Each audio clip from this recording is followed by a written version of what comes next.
that she can get it every second, every minute. Man, I swear that she can get it every second, every minute. Man, I swear that she can. If you a bad bitch, put your hands up high, hands up high, hands up high. If you a bad bitch, put your hands up high, hands up high, hands up high.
Hey!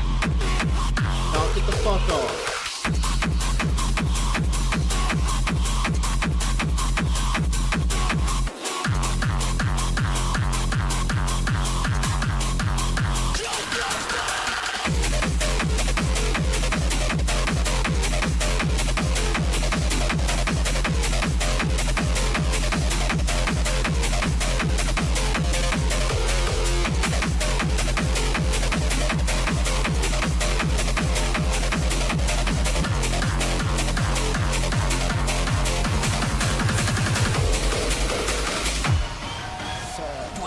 Yes, please. Do I wanna spit a bar? Yes, please. When I'm on a mic, I'm like an X6. When you're on a mic, you're like an X3. People think they can put one guy from boy better know and get the rest free. If I'm in a rave and I'm on stage, promoters know I charge next.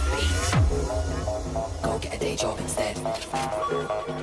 Go get a day job instead. The CD is dead. The CD is dead. Go get a day job instead.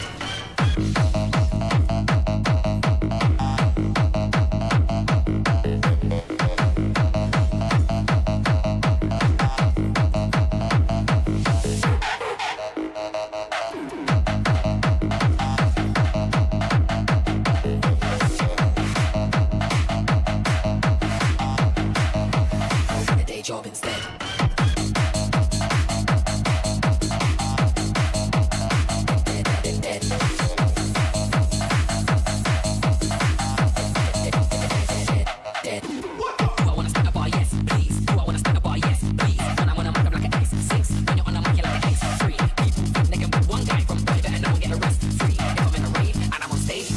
what I charge next. P.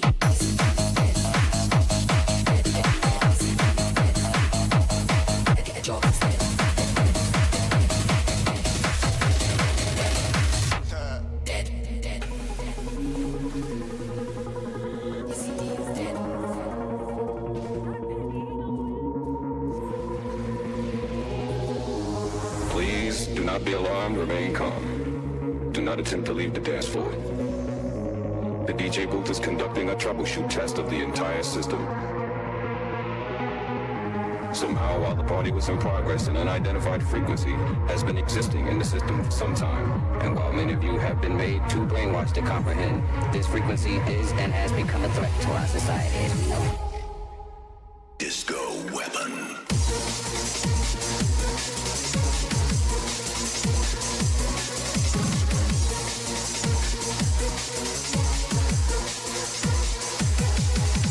Please do not be alarmed, remain calm. Do not attempt to leave the dance floor. The DJ booth is conducting a troubleshoot test of the entire system. Disco weapon.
I want to be, surrounded in your ecstasy.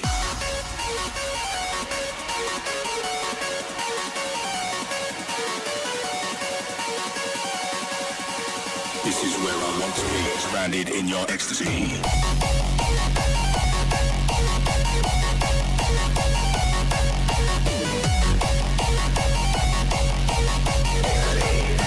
Surrounded in your ecstasy.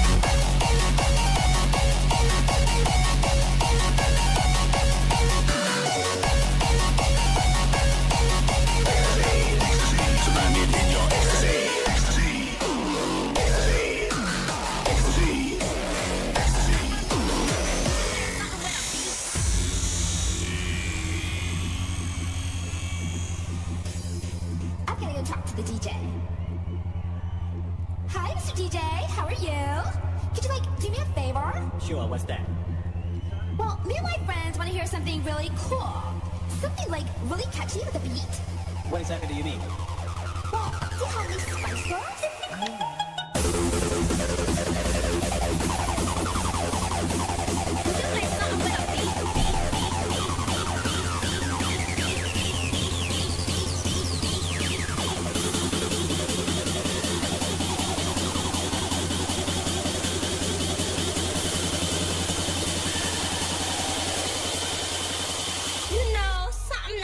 Dance to.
Rockin' to the rhythm of a groovy beat.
My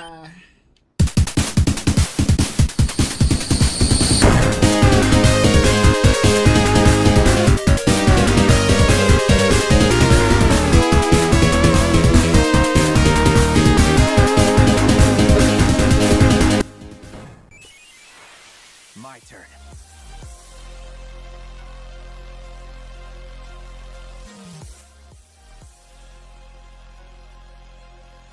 Oh my god.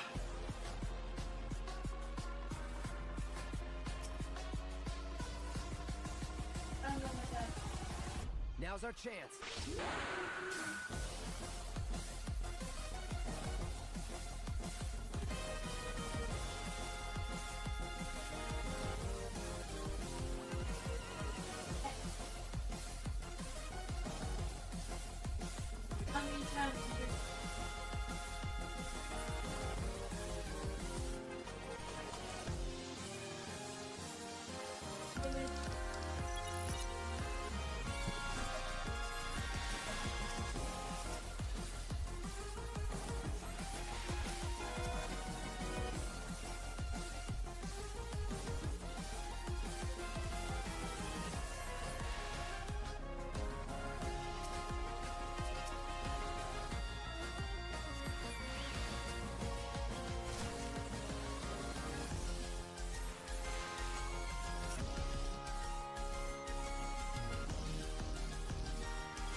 I'd keep my distance if I were you.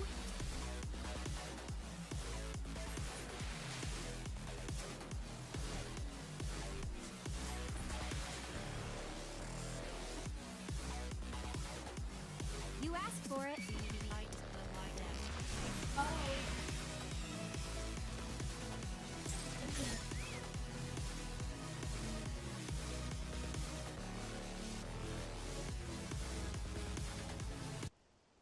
If you like, I will tell you a tale. A tale of a world on the brink. Of a people who never gave up on the future. Of a man who realized his grandest dreams and then awakened to a grander reality.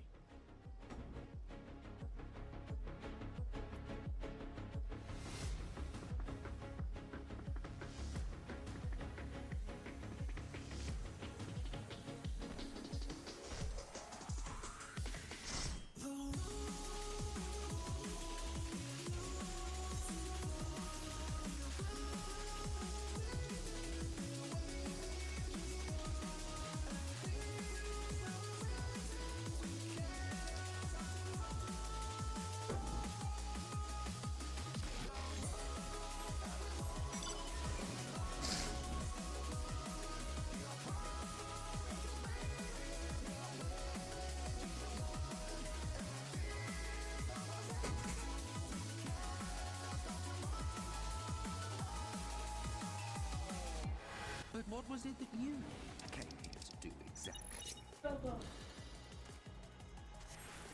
We came here to stop you. Fuck it straight. Did you now? One last do-or-die attempt to foil my plans before your mind dissolves into madness? How very, Fuck it very straight. heroic. In every single edge.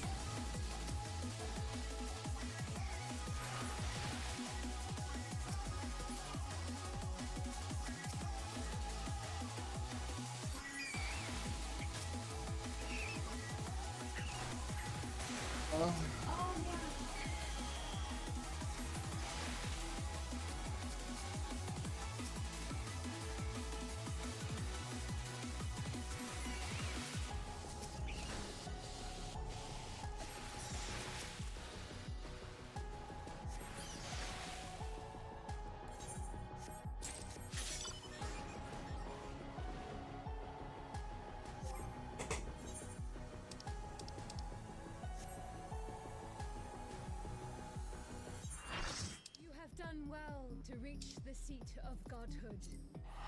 Now, bear your souls to me.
Ocean rise and cloudbank fall, from mountain spring and rainfall storm, from river flow and life be born.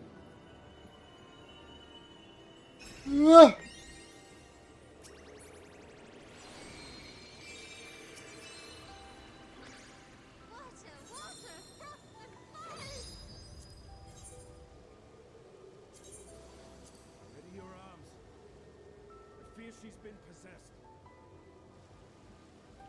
Oh, come now, that was adorable. Wide open midnight sky, please carry my clothes off away. Would you wait First come on, let's wander in the night. Your names in their hearts, and whisper our passion decline. We will keep your songs alive. Travel safe in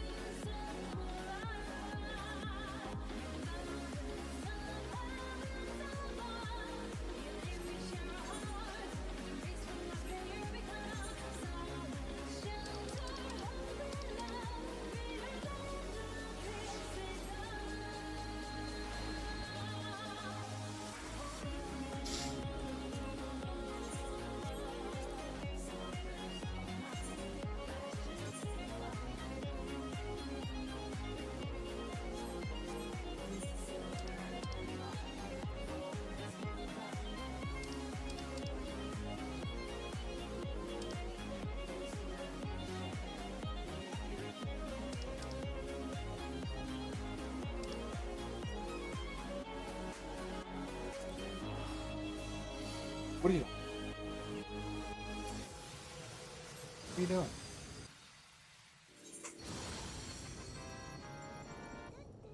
Adrian, explain our friend group. We are fucking chaotic.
money.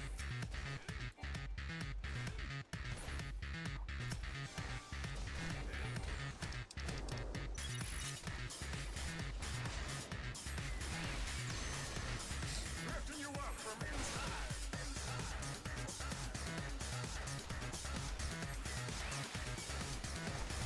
Play with me now.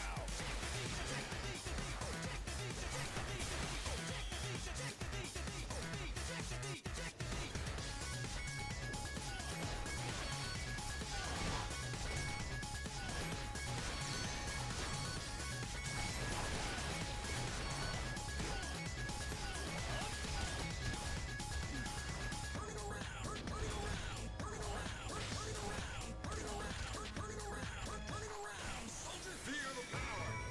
Just feel the music. Feel the power in your soul.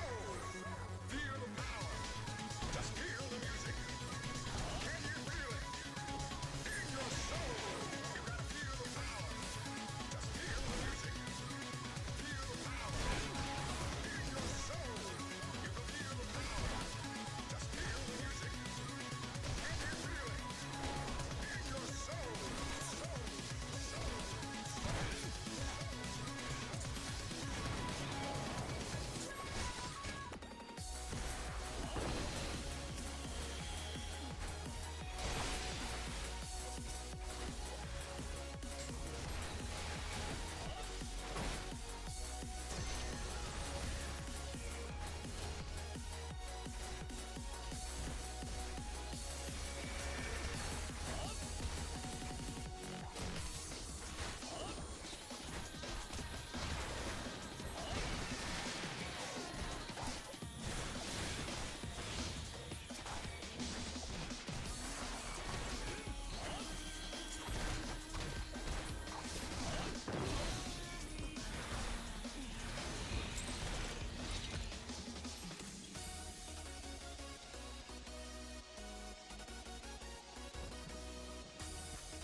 I'm gonna come. What?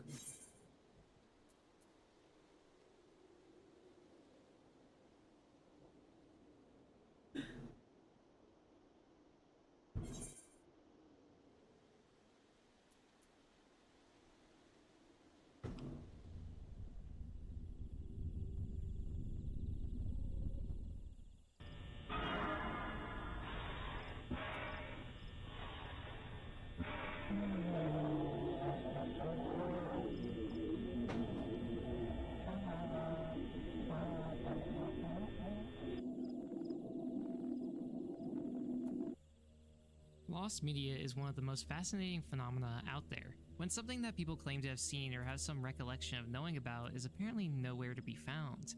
And sometimes people will go looking for this media, and there may be the occasional lead or image floating around of this supposed game or movie or other thing, but still nothing but dead ends. And sometimes you find something that you were not expecting at all. And Five Nights at Freddy's is no stranger to this. There being supposed lost games or betas, and even lost fan games or animations or even promotional media that all goes missing. And of course, when looking around on YouTube, I found a channel titled GGALN3 that had come across some of this apparently lost FNAF media and has shared it all for us to see. Some of it they claim to be official and from Scott Cawthon himself that caused apparently sleepless nights from making these games, and others are lost free versions that were apparently on the web at one time, all having one thing in common. They are dark and disturbing in one way or another. So today, turn off the lights, grab your Freddy Fazbear glow-in-the-dark plush, and let's look into what this channel has to offer.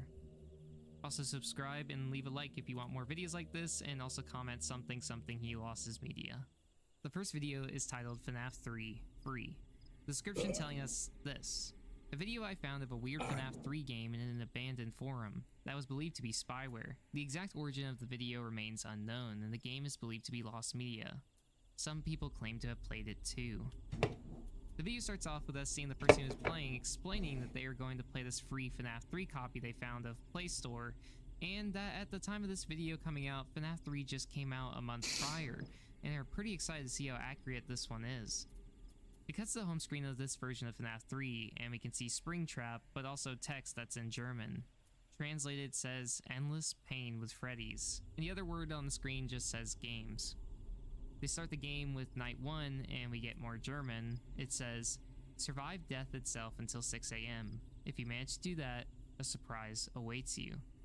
The game loads in, and it looks nothing like the FNAF 3 location, with it almost barely resembling it and it being pretty low quality, as well as the window that usually has a wall on the other side has instead a long hallway.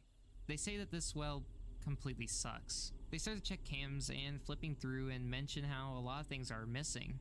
After this, they go back to the office and flip up their other pad. It says, "Error, camera, defense, and sparkler." They continue to look around some more, but no animatronics show up. But suddenly, they get an error and the room starts to flash red. But it gets fixed and they go back to cams. But when they do, someone is waiting for them.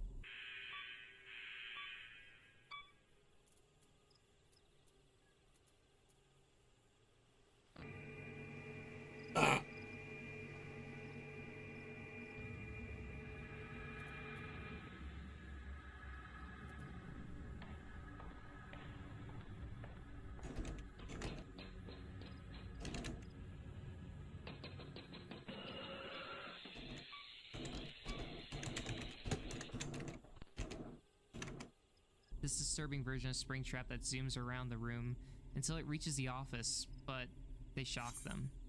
The player says, "Gameplay is the same boring BS for a good part of the time. 2 AM was longer than 12 and 1 AM, and was just the same thing, so decided to skip it until something interesting happened again." Which, I'm not gonna lie, I don't know how they would find that boring, because I'd be pretty terrified the whole time if I saw William on Fent after me.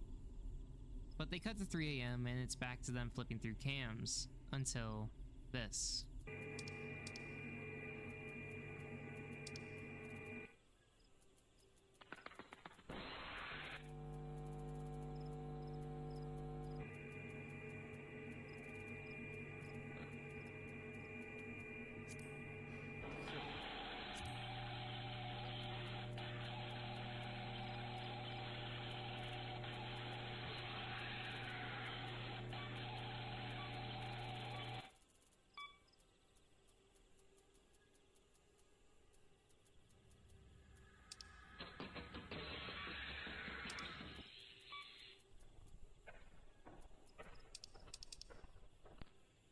I'm not gonna lie, after seeing that, I think I'm gonna be sick.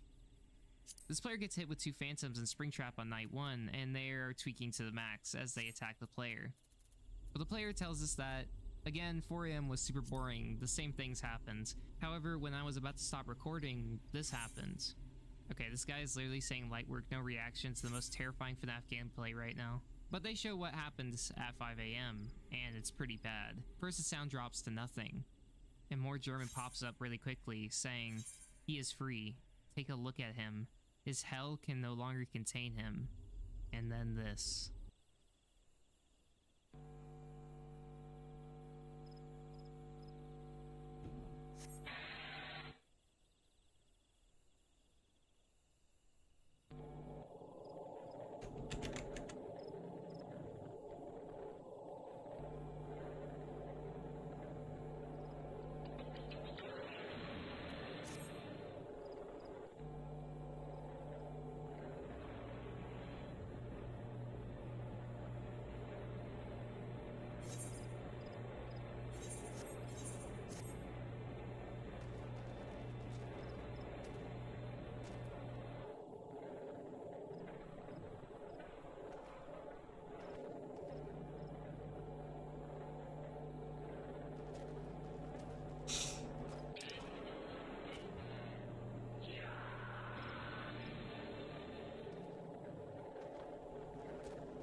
William breaks free from within the Springtrap suit and runs around as this grotesque creature as he attacks the player over and over again.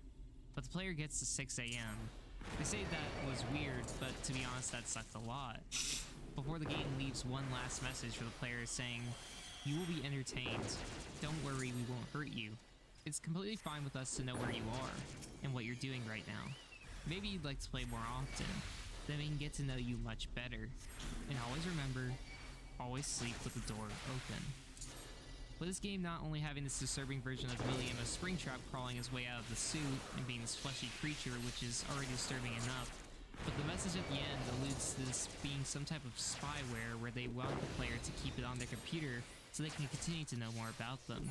But this video is not only terrifying, but also kind of funny because the player just throughout the game thought it was boring and not scary, which, yeah, this guy's built different. The next video in the series would be titled Found Media FNAF 2 Beta, which means that they are saying that this is an official version of FNAF 2, but from what we see, it looks nothing like the FNAF 2 that we know. The description telling us that this is from 2015, and the status is partially found. The video starting off showing us a warning screen with what I believe to be the puppet, but with practically no face. The text underneath warning is pretty much illegible, but says something about playing at your own risk. We get a glimpse of the home screen. It's Toy Freddy standing there with hollowed out eyes, looking broken down, and his arm looking like it's just a bare endoskeleton. They click play on the game, and they are told to survive until 7 a.m., possibly giving the idea that Scott wanted to up the challenge from the first game and make it so you had to survive longer in the second game. The office loads in, and it's similar to the FNAF 2 office, but way darker, but still having the mechanics of the mask and camera system. They take a look at the camera and we can see Toy Freddy, Toy Chica, and Toy Bonnie standing on the stage. They continue to look down multiple of the cameras and eventually come across the puppets cam with the wind-up box. They give it a couple spins and move on. But now Toy Bonnie has moved to a different camera, as well as Chica having moved as well. But they keep looking around, but animatronics are getting closer to the office.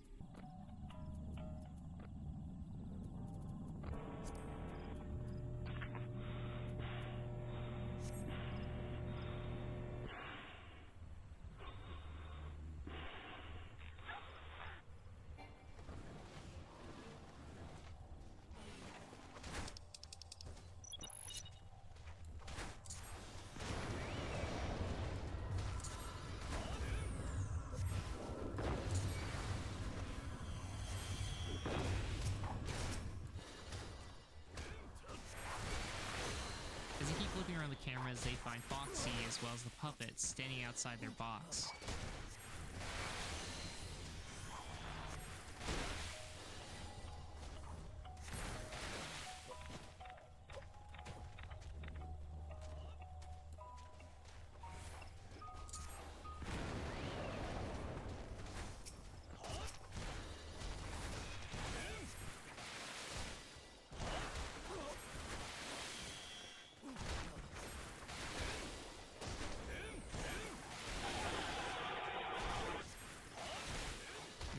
appears in their face for a second, but doesn't kill them, almost acting like a hallucination. But after this, everything goes horribly wrong.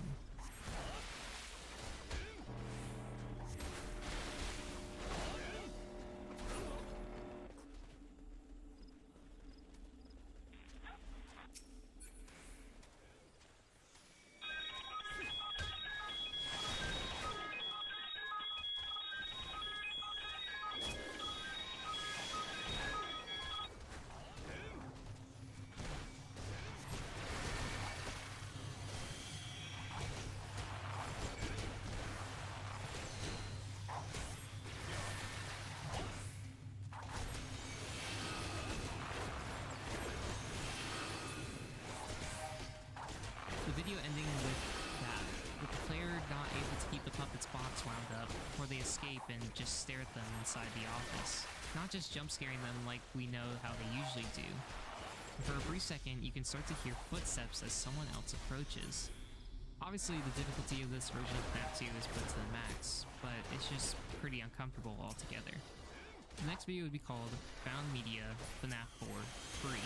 Being an unofficial game like the FNAF 3 game, with a description telling us that this is a bootleg version of FNAF 4 found on a German site linked to scams alongside 2 other games. This is also from 2015 and the status is found. The video is starting off with the FNAF 4 home screen but looking way more distorted. They start the game and the faces of 5 animatronics appear, looking like almost X-ray scans of their heads. Text pops up as well saying, "You lie on a hospital bed after the incident. Nobody knows how you survived it. Everything hurts and you wake up in a familiar place. Home. But something seems off there. They followed you. In your dreams. Ruining your life wasn't enough. They will do whatever it takes to laugh again. Nobody can hear you there. Nobody will save you now. Good luck." The bedroom loads, showing us a bed, a door, a poster with Fredbear and Spring Bonnie, and a guitar. The player given the option to look in different parts of the room or look under the bed. They test out everything, looking under the bed and looking down the hall and taking a peek at the closet. They start to hear noises as they look around and eventually decide to take a look under the bed.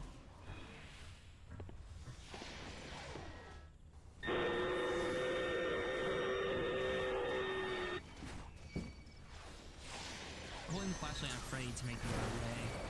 They look around some more and find more animatronics appearing in front of them, with them repeating the cycle of looking around the room, Freddy appearing under the bed a couple more times, and at one point Chica getting pretty close to getting in the room.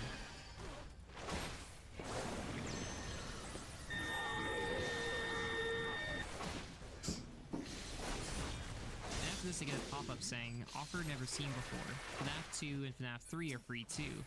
Before giving a website link and says it's for download. But after this, Foxy becomes a problem for the player.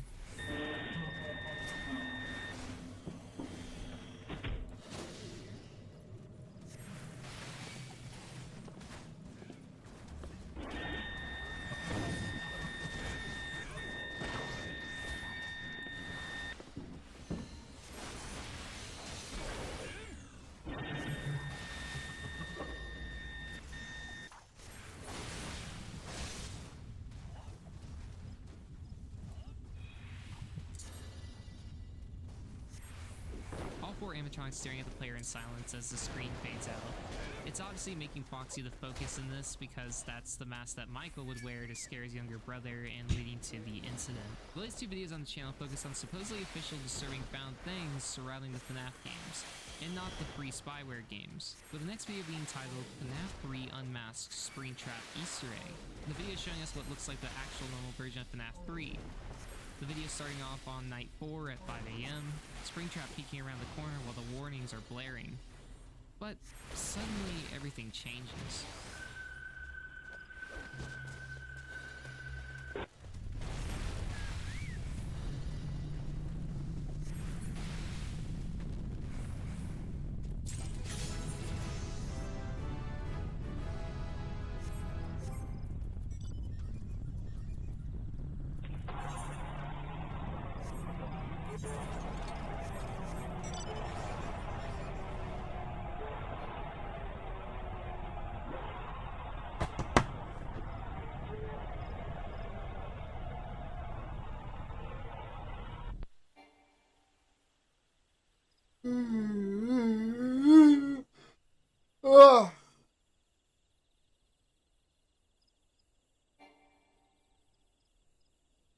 relatively short video showing us Springtrap tweaking like crazy before taking off his mask and showing us William's destroyed face as he just stares until his screen fades and they get a game over. You know, I don't think I remember this Easter egg, and if it did exist, I would probably throw up. The newest video on the channel is titled Found Media, FNAF 1 Scrapped Prototype. The description saying, deleted video from Scott Cawthon from late 2013 or early 2014. Status, found. The video claiming that this is an actual video from Scott's channel, with him saying at the beginning of the video, "Hey, it's Scott again. Today I'll show you gameplay of the previous prototype of my newest project. As you know, my latest games got very negative reviews, and that made me very upset. Most of them agreed that the game looked like a horror one, so this time I'm trying on the horror genre to see if that's true." Before showing us this version of FNAF 1, and it starts off like this.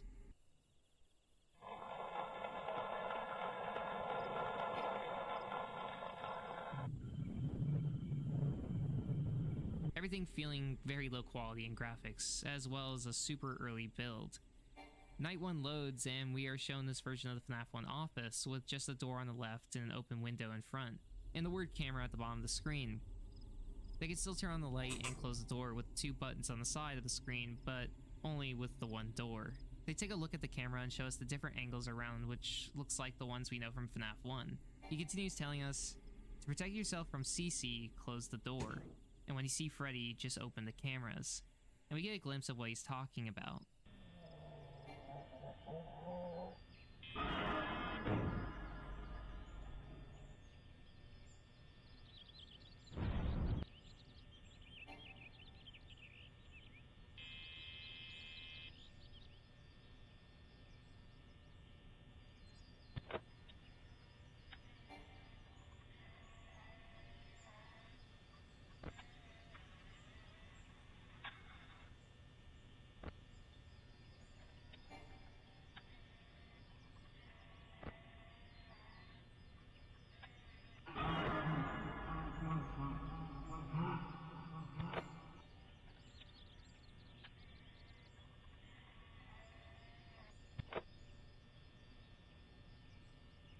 Chica appearing near the door and on the camera as well, as Freddy appears at the window, with them flipping the camera to make Freddy go away. He continues again saying, "When Foxy's running towards you, close the door quickly before he catches you, or you will die." Showing us what they mean.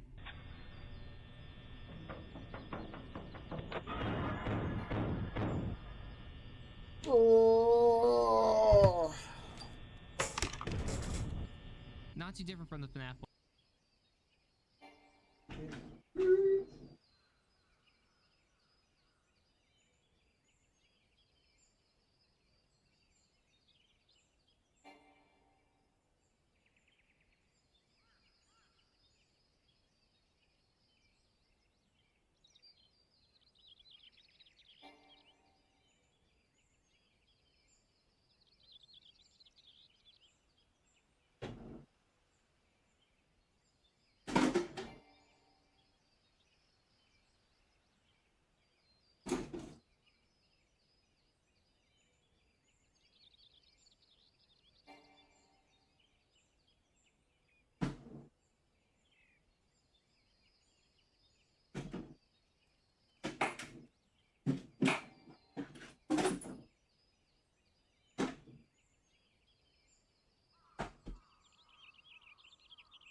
Anyways.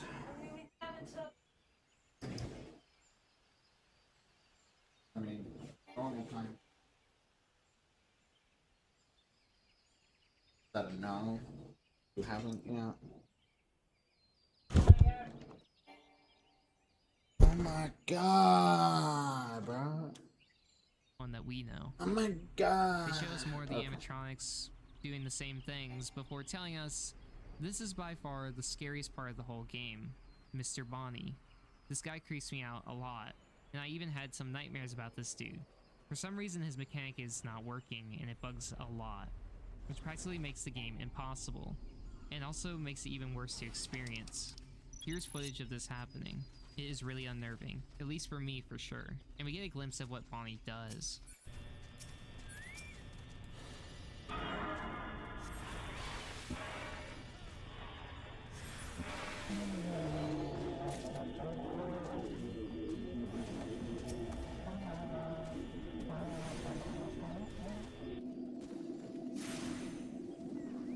He tells us, "This game is very unstable and always closes itself after this.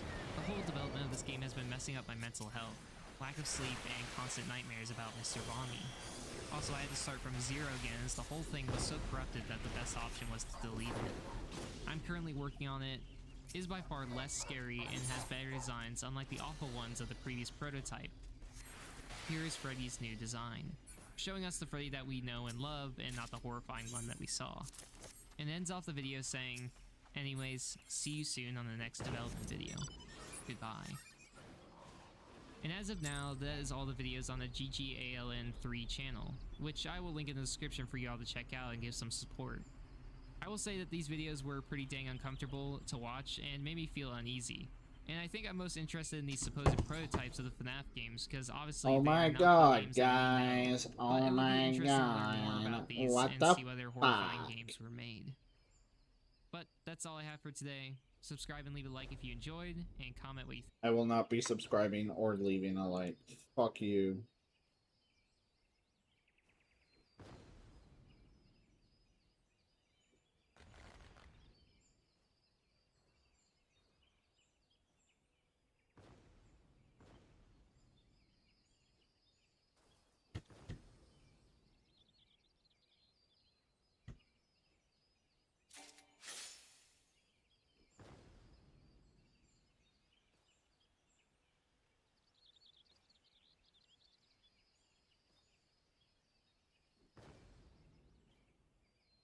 The fuck?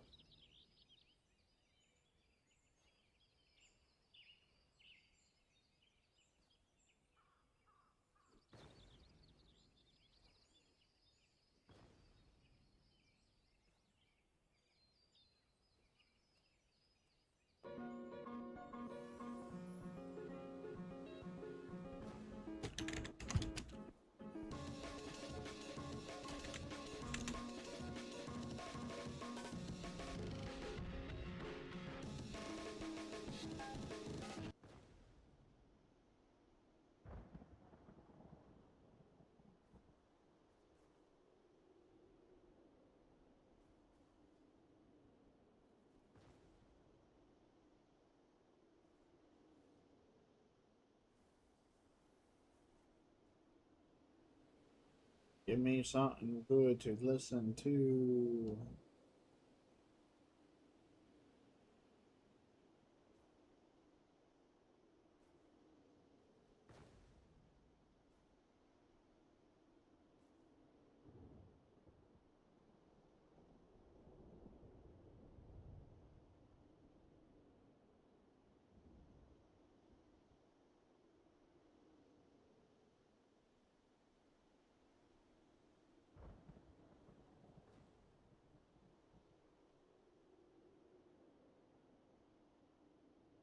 Finding the origins of unsettling imaging. Pinterest is what a Sure, why not? We'll pull it up on screen.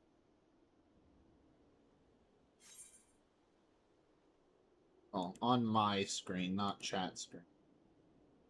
Because chat can go fuck yourself. Pinterest is I'm one of very my favorite polite. sites to use. It's been the place for outfit ideas, visual elements to place in my videos, and just some overall aesthetic pieces. But then, there are times I get some rather unsettling pulls, which brings us to today's Also, video. who's There are a messaging handful of me? creepy images that make me question their origin. Like, am I just looking at art, or is there something darker going on?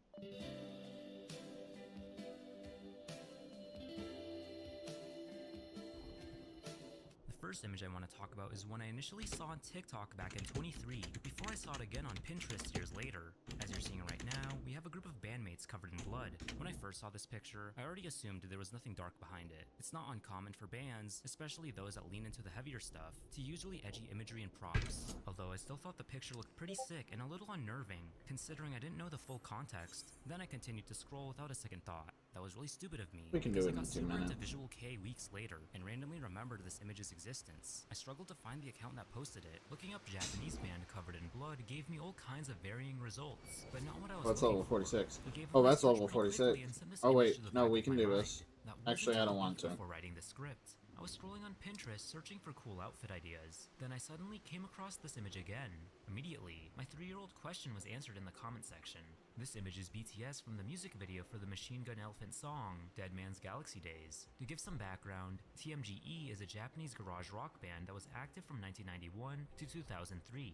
They had 4 members who all met at Tokyo Meijin's Gakuin University. If you're wondering where their weird name came from, it's because a friend of theirs mispronounced Machine Gun Etiquette, which is the name of an album by The Damned. I also want to say that the guitarist Futoshi Abe and the vocalist Yusuke Chiba have both since passed away, so rest in peace to both of them. Circling back to the music video, it's kind of simple. There's the aspect that they're in a dreary room all covered in blood, but that's all it is. No origin of where the blood came from, no crazy scenes in between, just the band singing. I think the visual elements are there because they look cool and scary, and honestly, that's all that really matters. There's just something about seeing fake gore in old school horror movies. The practical effects are so obviously fake, yet they're endearing and nostalgic to look at. I feel something similar with this music video. That nostalgia is supported by all the other visual elements, like the members' fashion and hairstyles, and the camera quality. The song was a part of the band's 2003 album, Sabrina No Heaven. In terms of how it sounds, the riff is grungy, yet so catchy at the same time. You'd think with visuals like those, they'd have a much heavier or gothic sound. If I were to compare the song to others, I think it's more in tune with other J-rock bands, like Number Girl and Asian Kung Fu Generation. I'd even compare it to some divorced dad rock stuff, like the Foo Fighters and Pearl Jam. Listening to music in another language always creates this unique experience. And with Japanese, you're hearing lyricism in such a fascinating way I can't describe. When I translated the lyrics into English, the whole up this writing is fire gift popped into my head. I wish I had more interesting things to say about this music video, but information on it, as well as with the band, are pretty scarce. Anyways, I'll just move on to the next image. The next image is this eerie photo of a man in a dilapidated room seemingly praying to a Fluttershy plush. Wait a minute, this isn't my video. Horror and girly aesthetics are total opposites, yet go so well together. Egg-Chan's Diary, Lacey Games, Madoka Magica, and literally 90% of My Little Pony fan content. Seriously, these poor ponies end up being in all kinds of disturbing scenarios. But one specific case I want to talk about is with this image. We have a man praying to a Fluttershy plushie in a dark corridor. Jesus, what could possibly be the context to this? Taking a closer look, it becomes clearer that the Fluttershy plush was edited in. Unfortunately, I couldn't find the exact photo of this Fluttershy plush, although I was able to figure out the model based on the wing texture and the wing shape. This plush is the Build-A-Bear Workshop version that was released on November 29th of 2013, a whole week after the show's 4th season premiere. The original photo of the man praying could be found through a simple reverse image search, and it turns out, the man was actually praying to a toilet. I think I prefer the plushie. Putting the OG photo through Tanai, I was able to trace it as far back as 2018 to a site called tagsfeed.com. What that site is, it's basically an archival site for Instagram posts. We're only at Unfortunately, 5! and I couldn't rely on the Wayback Machine either. And we're On out the of Tanai it. page, it seems that the earliest post was made I by guess username we Grande's right. Nut6969. With a name like that, it's more likely that they're not the original poster and are simply a meme repost account. The username is also not linked to any current account on Instagram. I gotta clean my The glasses search for the original anyway. image is at a dead end. Because If they I were to guess, dirty. I think the guy was just urban exploring with his buddies and thought it'd be funny to pray at this randomly placed toilet. I don't think he knew that this silly picture would blow up the way it did. I sure hope he acknowledges his small cultural impact. Our next image shows a man in a suit next to a tall angel in a field of grass. This image has not only made rounds on Pinterest, but also on TikTok and on SoundCloud rappers' covers. And for good reason. This picture has that super specific aura. The clear sky and the field create a sense of peace, but the lower saturation gives it a bit of gloom. Is the man in the picture just chilling? Or does he have that unspoken sadness? And then the angel, is it a guardian or is it a looming threat? Finding the image's origins was actually pretty easy. A simple reverse image search will take you to the British BBC anthology series, Play for Today. Specifically on the 16th episode of the 4th season, titled Penda's Fen. The description says the following. Late spring 1973. And Pastor's son Stephen must come to terms with his own identity amidst societal pressure, religious guilt, and his own imaginings. IMDb labels the episode's genre as folk horror, as well as mystery and comedy. Quite the odd mix. Within the hour-and-a-half episode, the frame appears during the 30-minute mark. Let me just say that the feelings of tranquility mixed with unease are boosted when you watch the scene in full. The seemingly normal TV episode just turns itself around once this angel appears. Both the protagonist and the audience share the same question of, was that angel actually there, or was it just a hallucination? Of course, this scene is only a small part of the full episode, which you can go check out for yourself on YouTube. Its age definitely shows, but that makes it cozy in a strange way. I still found myself unsettled by certain scenes, and that's emphasized by the fact that I grew up religious. If you're someone who likes classic horror and has had some sort of religious trauma, this episode is for you. I can't speak for the whole show, but this episode made me look forward to watching the rest of it. I've sat on this image for long enough, so let's move on to the next one. This next image depicts a person in an uncanny-looking mask, putting their hand on someone covering their eye. Like with the others, there is a mix of creepiness and coziness from the vintage feel. Not only is that from the camera quality, but it's also from the figures' fashion and the tablecloth pattern. I've seen people compare this image to YouTube horror classics like I Feel Fantastic and Blank Room Soup, and I don't blame them. You get this morbid curiosity, that worry you just can't pinpoint. Not only has this image been all over Pinterest, but it's also been used as the cover for the song Ex-Freuden by the techno artist BLU, which has been used in a lot of edits. I hope I used the right label. Low-key, the song fits the eerie tone of the cover. Moreover, both the lyrics and the title are in German. This might be one of those rare cases where I knew the origin before I saw the image on Pinterest. Basically, the image comes from a Russian horror YouTube series titled Martyra by a channel named Napog Unawa. Despite the series' look, the trailer actually premiered in July of 2025, with teasers and snippets being released beforehand. The series' synopsis is described as follows. Martyra is an art house series of elements of mysticism, telling the story of the life of a seamstress from the northern hinterland of Russia. After a mysterious illness, Siberian hysteria, her mind begins to plunge into the abyss of shamanic visions, erasing the boundaries between reality and delirium. With each passing day, Martyra loses control of herself, succumbing to ancient rituals that lead her to a fatal outcome. Over the course of 7 episodes, she finds the key to unraveling her destiny, but each time new details plunge her into a stupor, drawing her deeper into the labyrinth of madness. She tries unsuccessfully to resist, but the virus that has infected her consciousness turns out to be stronger. You know how David Lynch's movies feel like long nightmares you can't comprehend? Well, imagine that, but with a Russian twist. Focusing back to the image, it's from one of the clips that predates the trailer, specifically in the entry titled, Unfulfilled Desires. The frame fades in after Martyra daydreams about dancing with a man in front of a Christmas tree. The masked character in the image builds a mini Christmas tree and tries to get Martyra to drink some tea. All in all, the full scene doesn't add much context. Still, the video is very uncomfortable to watch, and serves as an appetizer to the main series. I absolutely adore Martyra. The quality is insane for how unknown it is, and I highly recommend checking it out. You may even resonate with its main character and feminine themes. That line made me sound like I dropped my feminist literature books maybe. Holy shit. I actually plan on making a full retrospective video on Martyra, so stay tuned for that. Scarecrows have been quite a symbol for Halloween. Their uncanny builds give you that fear that someone is hiding in there. Going on Pinterest, you'll come across a lot of really horrifying scarecrows, and while you can just write them off as props, there's one in particular that feels a bit too foreboding. Like, does it not look like a rotting corpse? This scarecrow has even caused some commotion on other sites, getting this story attached to it. In the early 2000s, a man bought a ranch in Texas. He noticed a scarecrow in the middle of his land. He went up to it and smelt something rotting. He took the clothes off the scarecrow and discovered that it was a human skeleton. This is the photo he took before authorities arrived. Luckily, the story is not true. The scarecrow is actually a really well-made art piece by an artist named Marrow. He uploaded images of this piece on a blog site called The House of Marrow. Many were complimenting his craft, which I mean is well-deserved. Marrow also posted the images on the Haunt forum, adding in a story for this scarecrow. This poor fellow trespassed on the wrong farmer's property. He was beaten and tied to a scarecrow post with barbed wire, a burlap sack over his head, and left to die.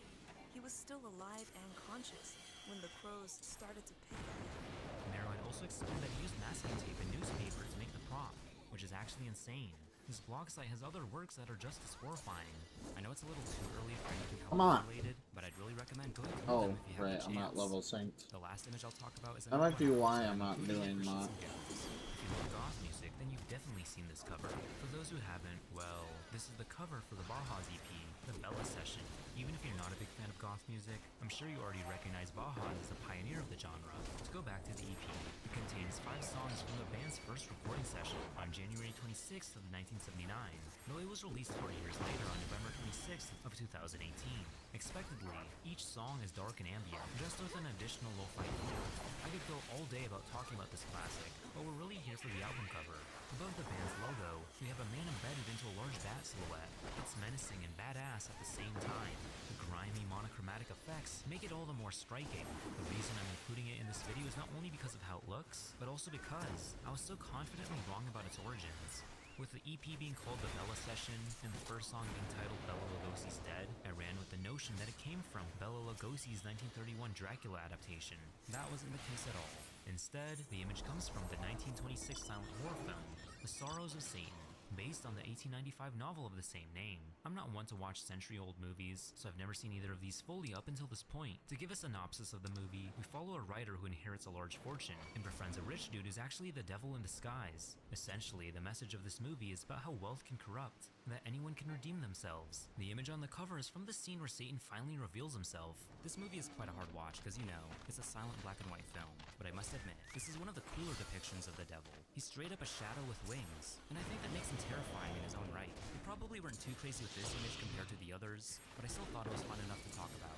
If it wasn't made clear enough, none of these images had anything sinister behind them. They are all masterclasses of art, including that Fluttershy plush one.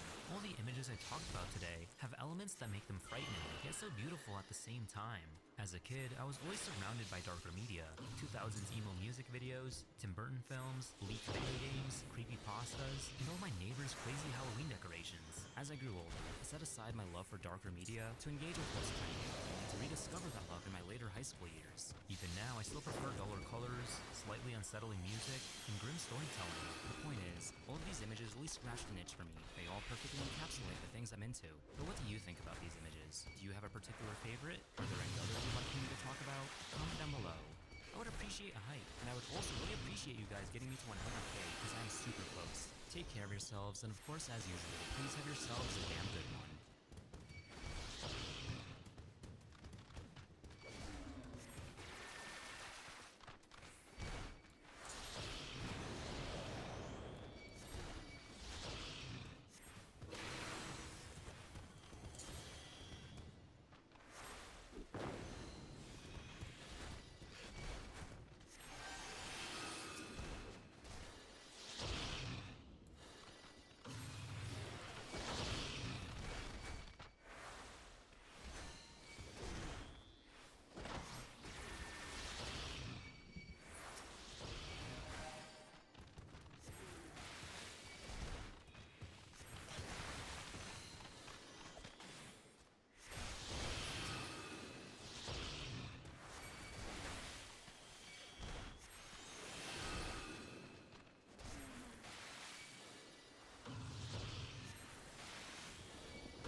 Get box nerd.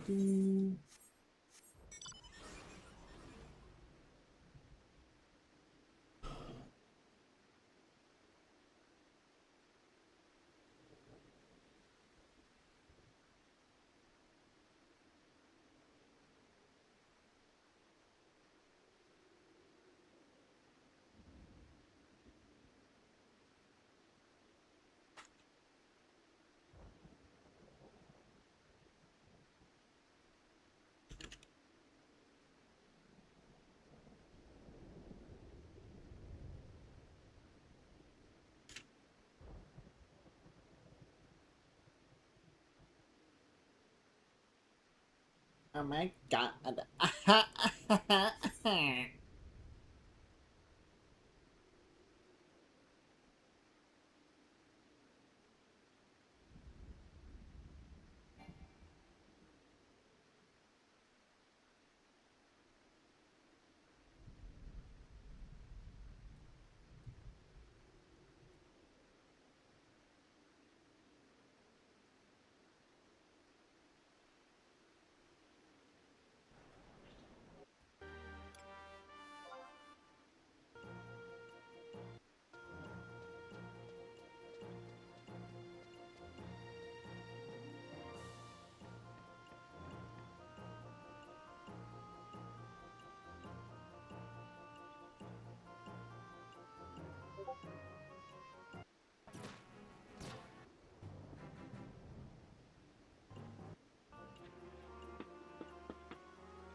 Don't care.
I didn't say play an entire meme playlist.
Uh.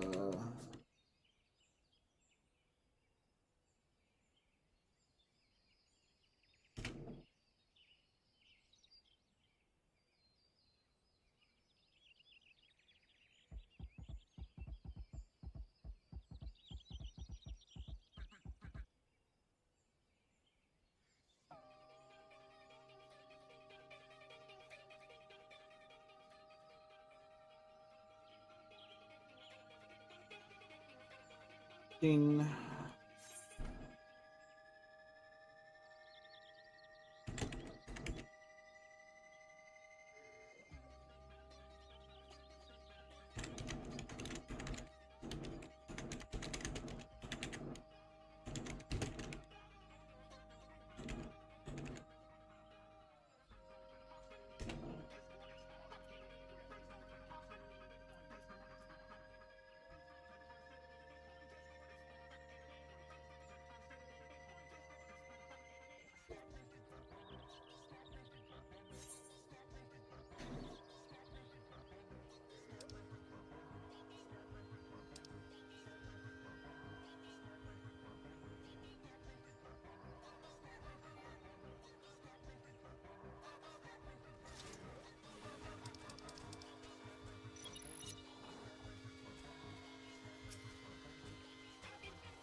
Oh, my leg itch.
We're only at 6.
Huh?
Dare continue the reign of this blight of a meme in my sight, perpetually in my life. Imposter syndrome, a little red astronaut sus gnome. It creeps to me like a creek in the night. They speak to me, despite all my efforts they reach to me.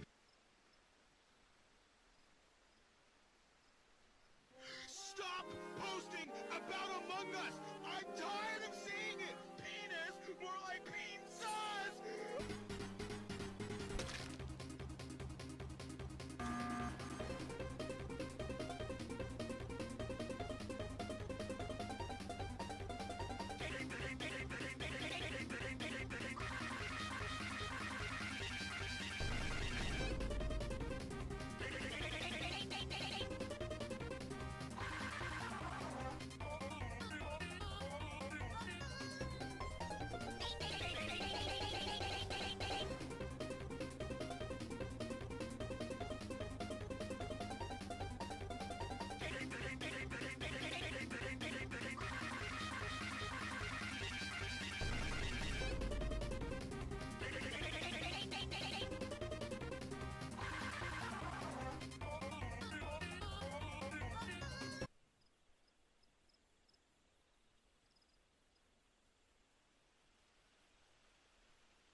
stop posting about Among Us.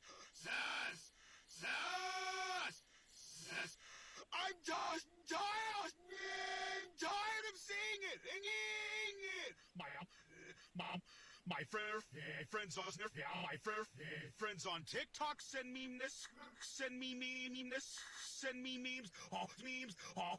Oh no. I will. I was in a server.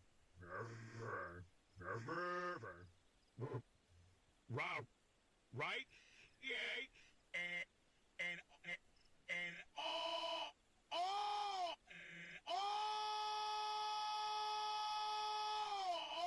of the channels are just among us stuff.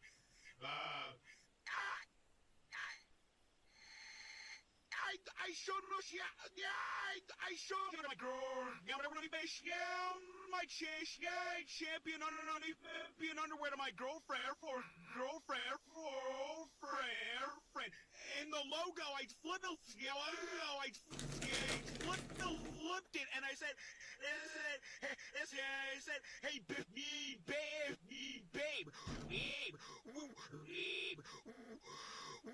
when the underwear says, ding, ding, ding, ding, ding, ding, ding, ding, ding, ding, ding, ding, ding, ding, ding, ding.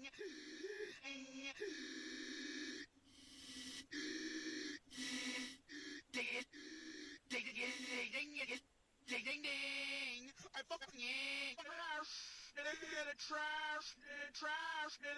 trash. Can I, Danny?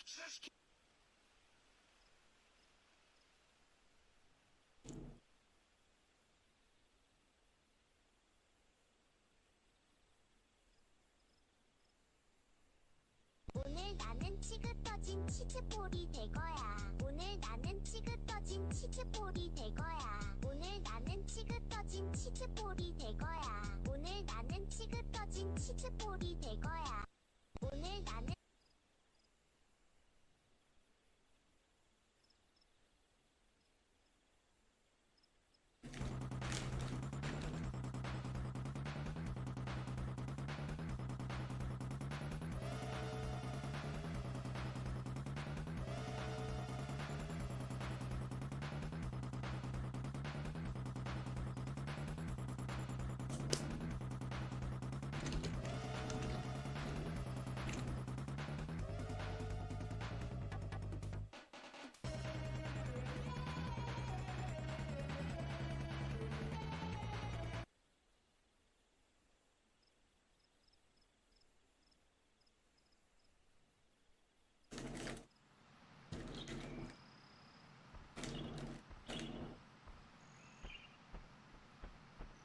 Hey guys, I think I found a glue.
This video contains flashing lights and colors.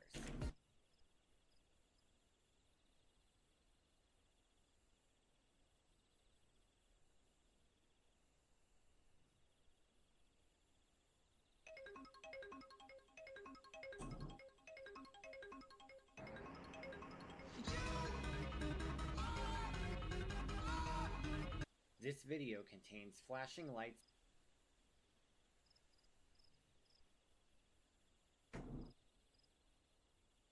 This video contains flashing lights and colors.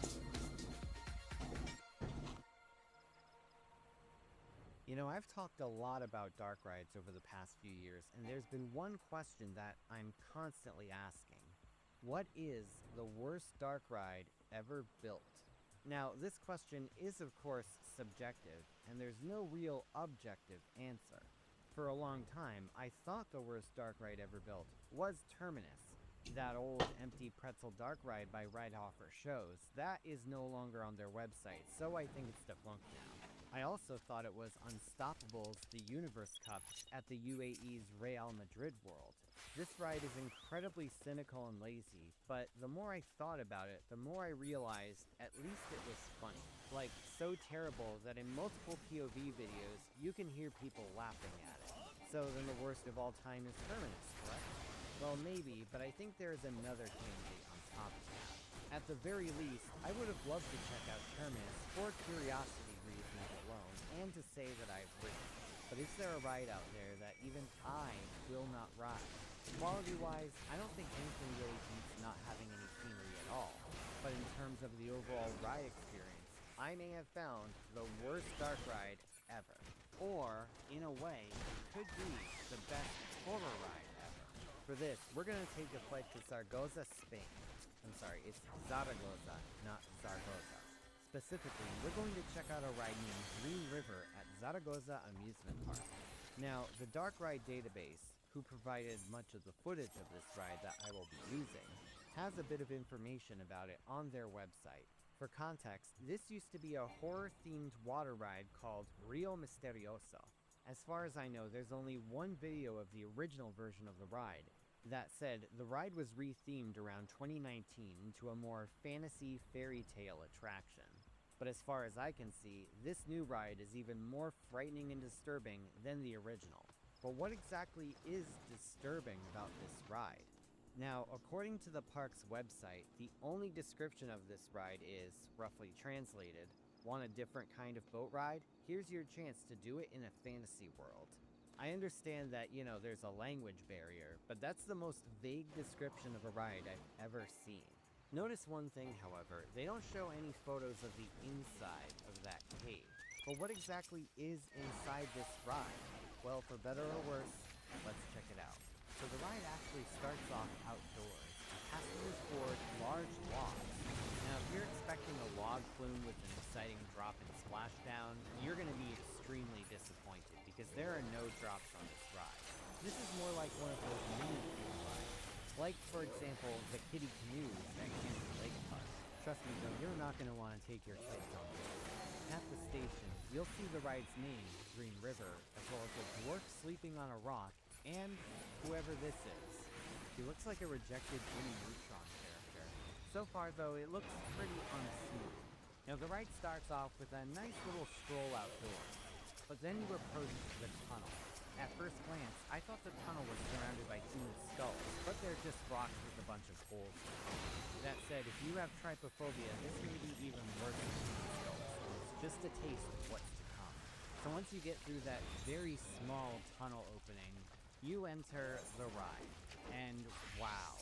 I know this is supposed to be a mine shaft, but what's with the cutesy animals just plastered onto the wheels? Why are they specifically a pink monkey and a yellow dinosaur that looks like a bootleg Pikachu? And oh look, somebody drew a pentagram on one. At one point, there were rabbits too, but they appear to have been removed.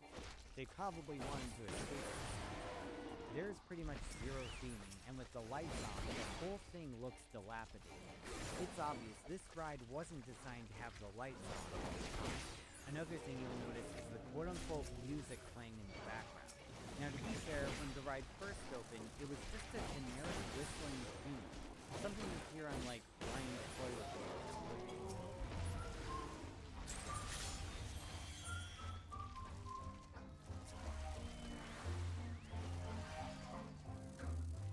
Over the years, though, the audio system decayed. I think that's the best way I can put it. Instead of a generic kiddie tune, the music now sounds like it's being played with rusty utensils and razor wire.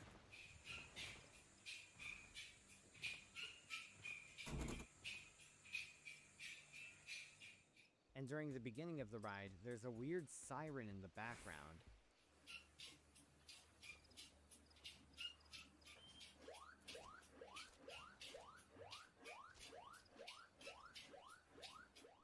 Soon enough, you'll hear a low, ominous humming. I assume it's supposed to be the air conditioning system, but combined with the cheerful music, it's honestly unsettling. Take a listen.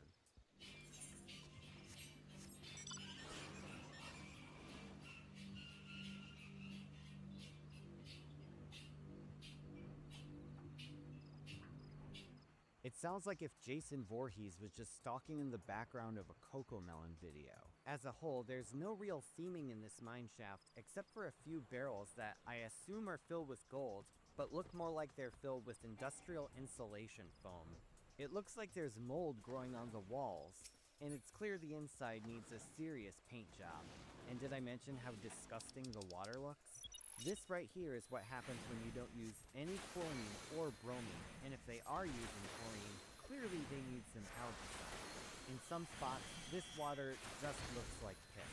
This whole ride just looks disgusting, I'm sorry. Also, now I should mention the main reason why I would not want to go on this ride.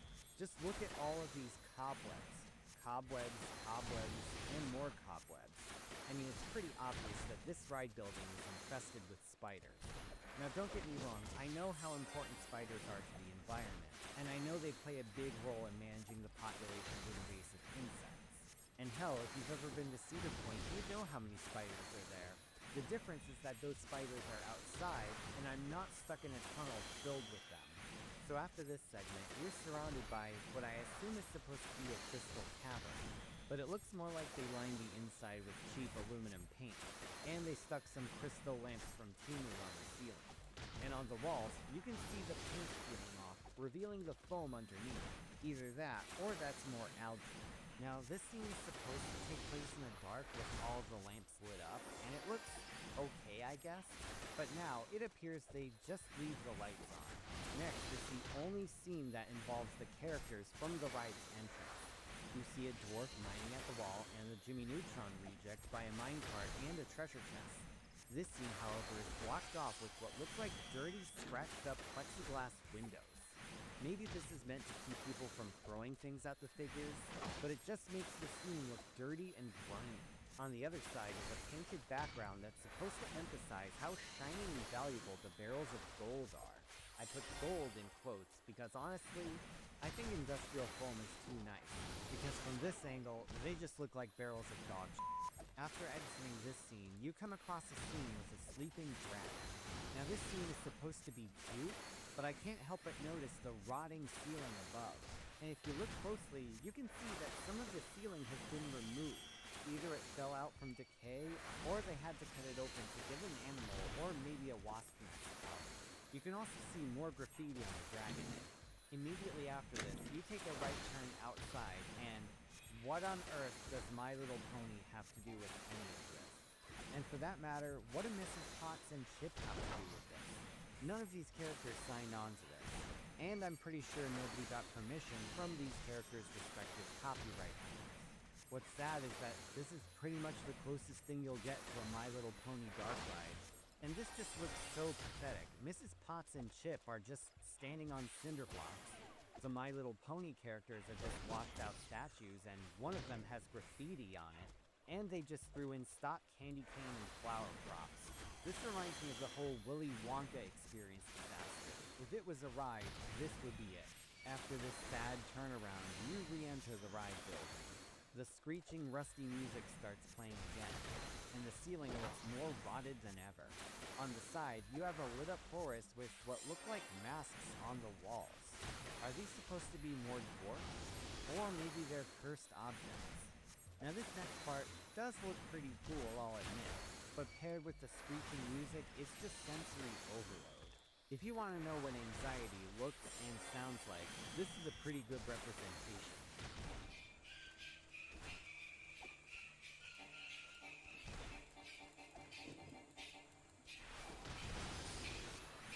At the end of this tunnel are what I can only describe as robot head jellyfish.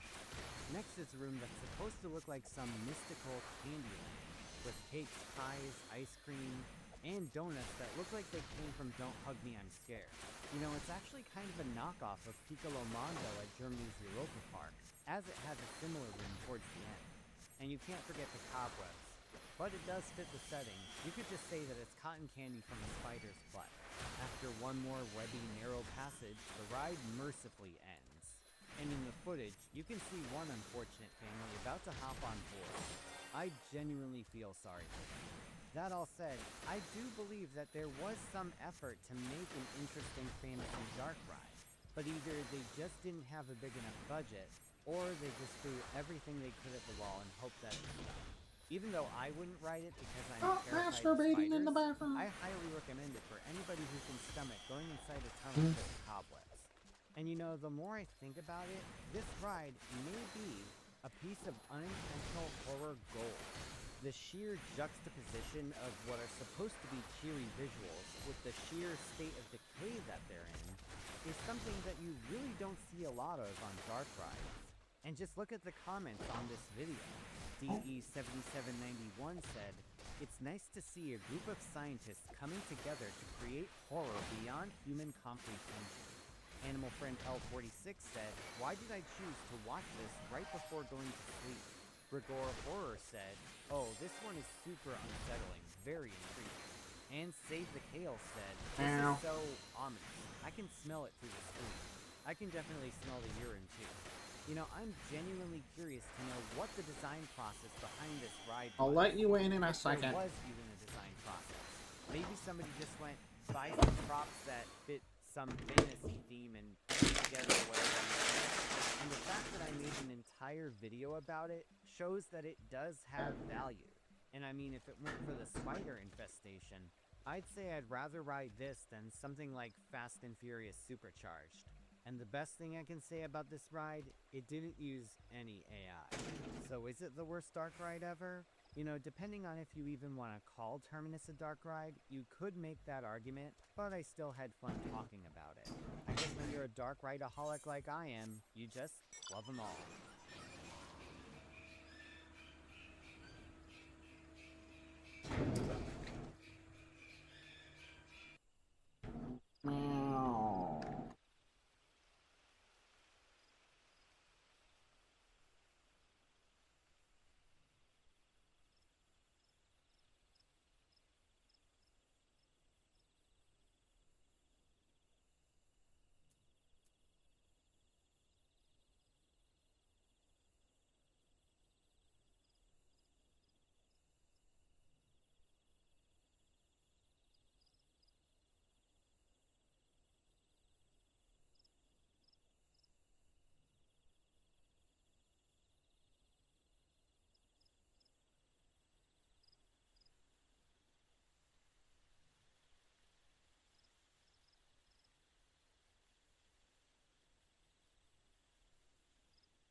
What?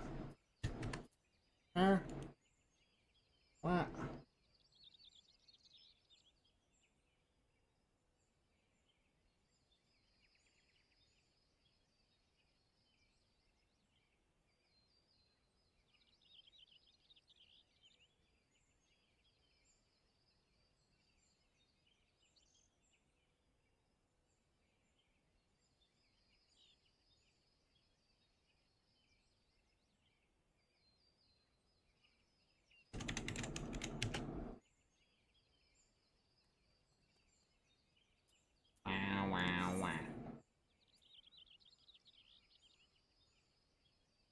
What the hell's going on here?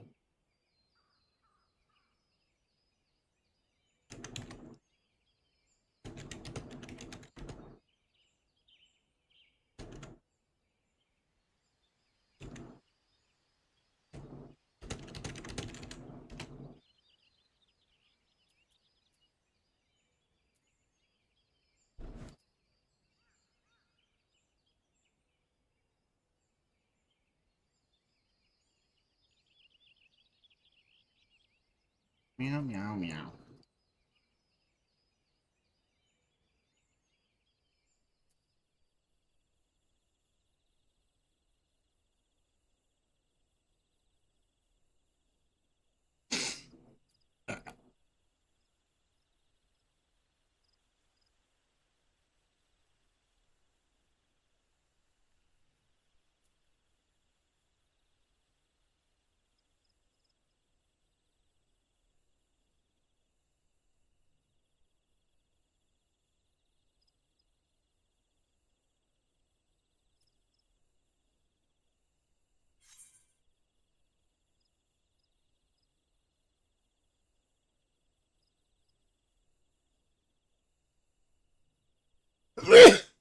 This video contains flashing lights and colors. It's summer.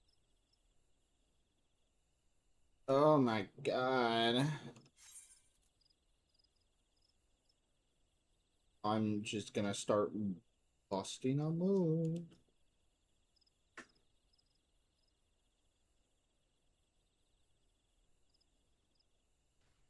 This video contains flashing lights and colors. It's summer, it's hot, and it's time to take a look at even more wild water slides.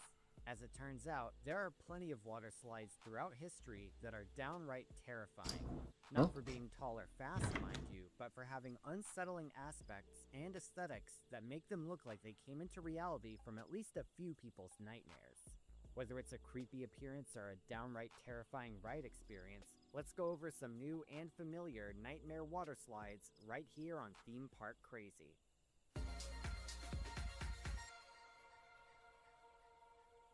No matter how creepy a water slide is, you can't deny that it's great to cool off with. It's certainly been hot around here, and it's nice to have a cool rainy day once in a while. But let me ask you a hot question. Are you where you want to be in your career? Are there times when you wake up and think, you know, I'm capable of so much more, but I feel stuck in the same position? Well, the fact is that success doesn't happen overnight. Even the most successful business people out there have had mentors, coaches, and other people who have guided them and given them advice every step of the way. And that right there is where this video's sponsor, Strawberry.me, comes in. Now for me, I love what I do here on Theme Park Crazy, and I want to be as productive and efficient as possible when it comes to my career. I've been using Strawberry for over a year now, and my career coach and I have discussed several important ideas. These include getting a whiteboard to write down my video ideas, having a backlog of video ideas I could go back to, and incorporating trending topics into my videos. Having a career coach to bounce ideas off of is extremely important. This is especially the case when it comes to the clarity in knowing what my goals are, the strategy in accomplishing those goals, and the accountability in making sure I put those goals into fruition.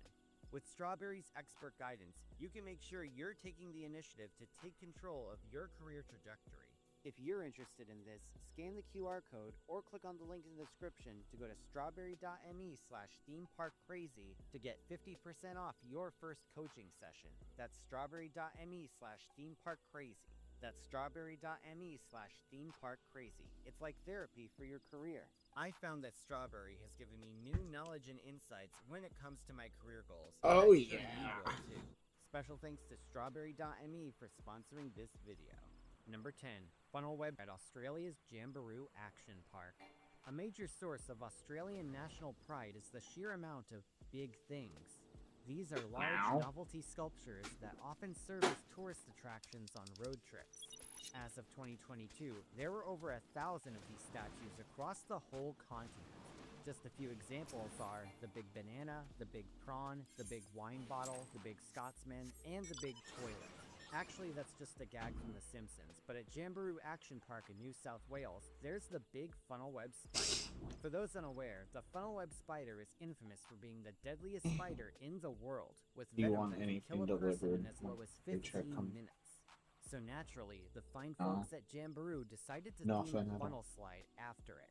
First opening in December 2012, Not even this these slide was nuts. actually first constructed as a typical Tornado 60 model by Canadian manufacturer ProSlide. When it first opened, the large funnel element was only in relation to its name, but in 2014, work began on a nightmarish addition. Park officials hired Malaysian company Strike Theming and Leisure to construct this piece of arachnophobia-inducing theming. At a cost of $250,000 Australian dollars or about 174,000 US dollars, this giant arachnid was constructed from steel, fiberglass, and concrete. At over 64 feet tall and 72 feet wide, it holds the Guinness World Record for the world's largest spider sculpture. Jamboree's executive director Dax Eddy told the press, quote, "Receiving a Guinness World Record for building the big funnel web is tremendous recognition and something that will really excite our guests this season. Completing the big funnel web was a real labor of love.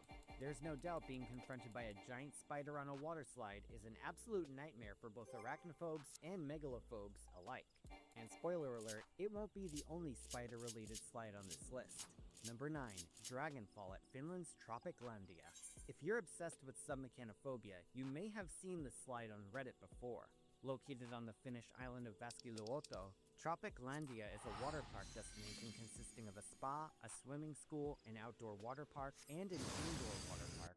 The most notable and unsettling attraction in the latter is this slide. Though it isn't named on the website, the slide has the word Dragonfall written on it, so my guess is that's the name of it. Admittedly, it's easy to just say, look at this slide, it's so creepy, but I'm going to attempt to explain why it's so creepy. For one thing, there's the large, heavily detailed, hyper-realistic eyes and a half-open expression.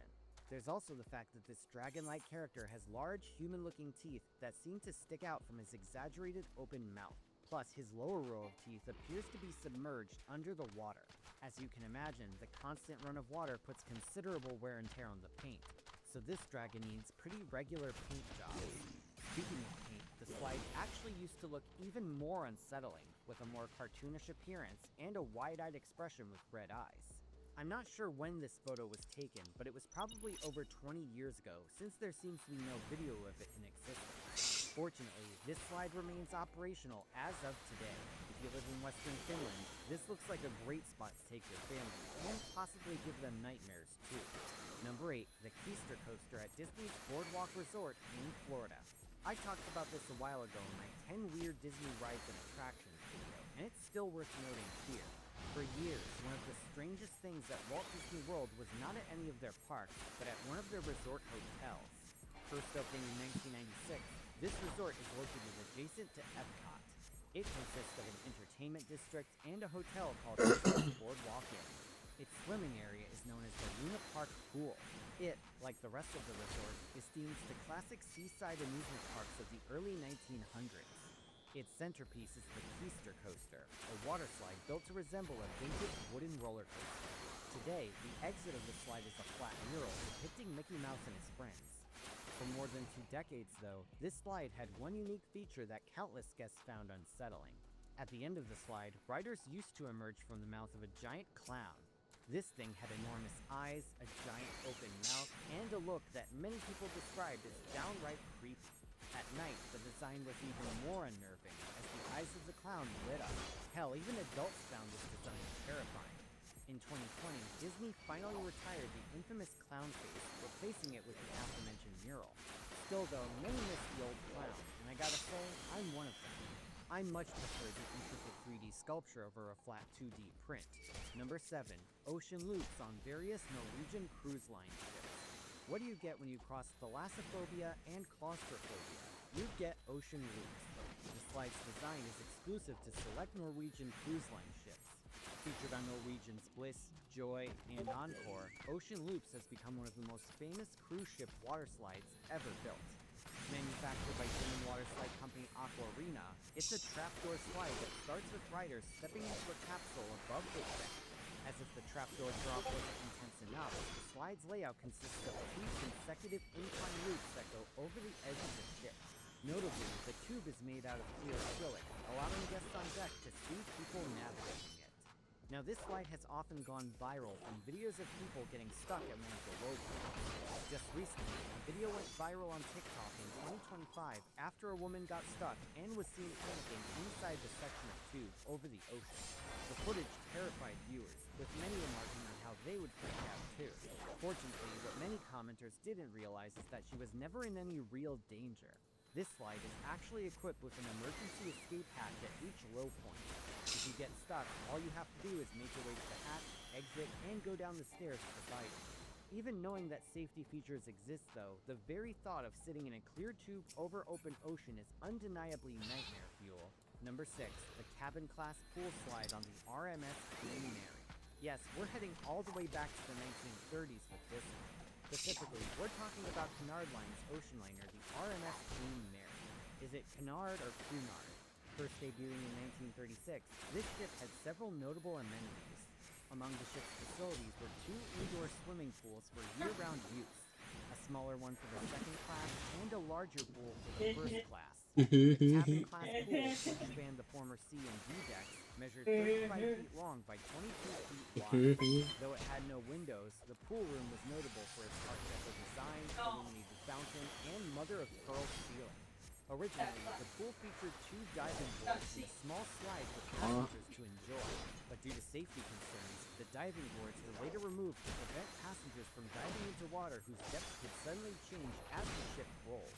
The water slide, on the other hand, was kept, and the pool operated as intended for decades. Though it was intended for the first class, other passengers were able to use it at certain points in the afternoon. Though interestingly enough, the water in the pool was replaced before opening it back up to first-class guests. Now, the idea of an indoor pool room with no windows arguably gives off some serious backroom vibes. And that's especially the case with the way the pool looks today. In the late 1960s, the ship was converted into a floating hotel and museum after it was retired from service. Today, it sits permanently moored in Long Beach, California.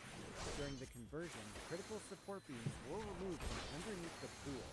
That, in addition to corrosion, led to officials closing the pool to the public. The water did sit inside of it until around the 1980s. Nowadays, the pool and its slide are a popular site for paranormal enthusiasts. In fact, it's considered by many to be one of the ship's most haunted areas. A popular legend says the room is haunted by the ghost of a little girl named Jackie who drowned in the swimming pool. However, this story has been disputed as a myth by officials. As of now, the room can only be accessed on special haunt tours. So if you have a ghost-obsessed family member, feel free to take them here. Number 5. Free fall at Austria's Area 47. Last year, we talked about the Extreme Phaser, a slide at Germany's Galaxy Erding that's unavailable to those with certain pelvic regions.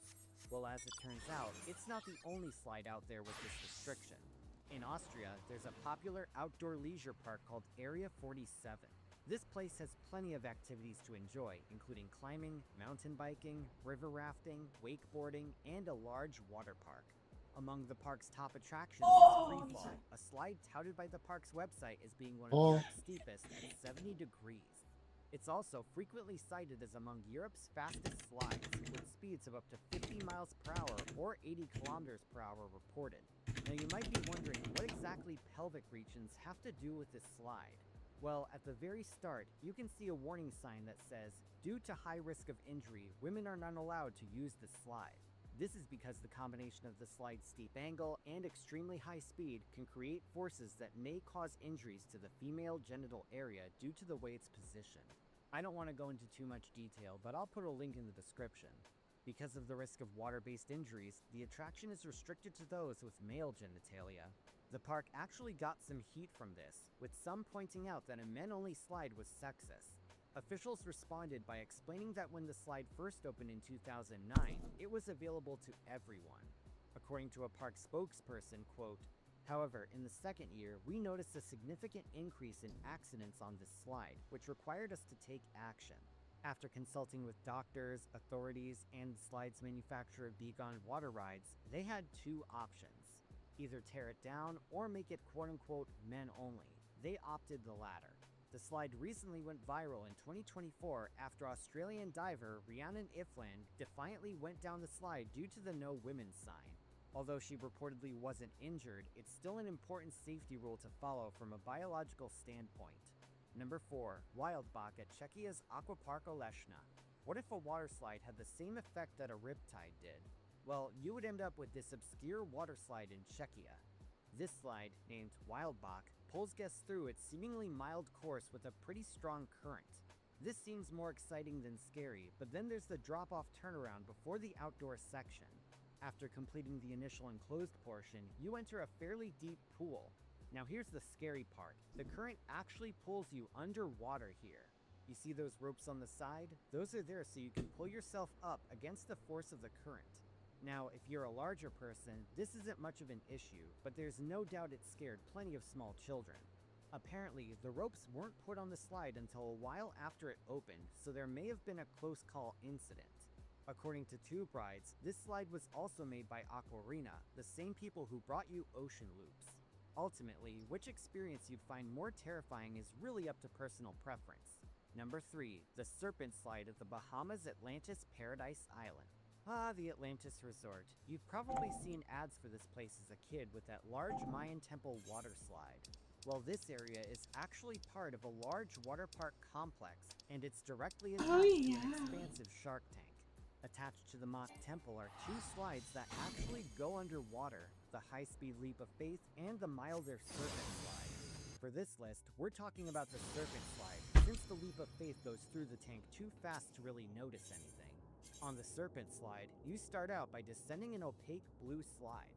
First, guests head down a winding downward section that actually goes on for a decent length, twisting and turning in both directions. Eventually, they splash down into a transparent underwater tunnel. You are surrounded on all sides by the contents of the shark tank, and there are several nightmarish aspects to this. First of all, the fact that you're in a tight underwater space can easily inspire claustrophobia. Second, the underside and outward edges of the connection points are covered in algae. It makes it feel like the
Bitch.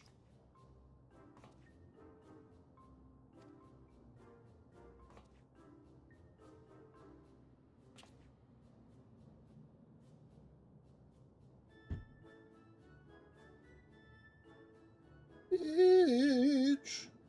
What?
What the fuck do you want?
You suck.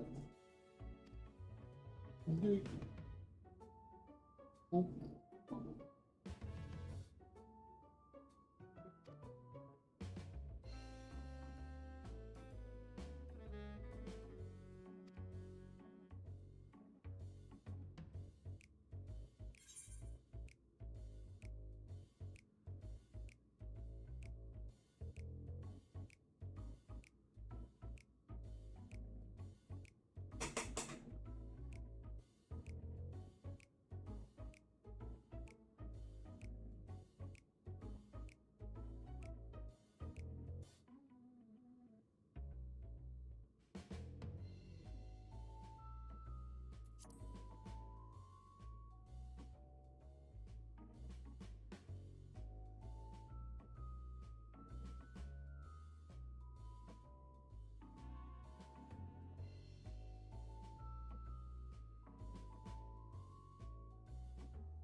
I was like, wait a minute.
You gotta catch the damn thing, catch it.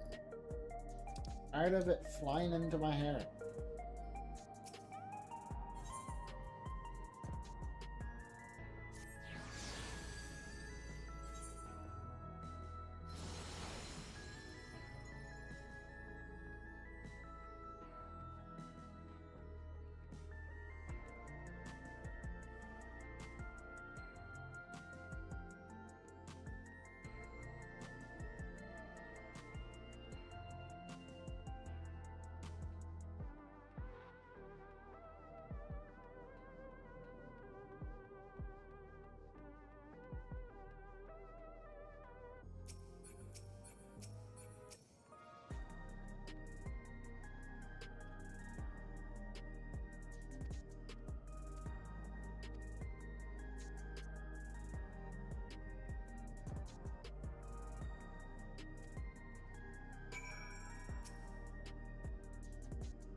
Oh yeah.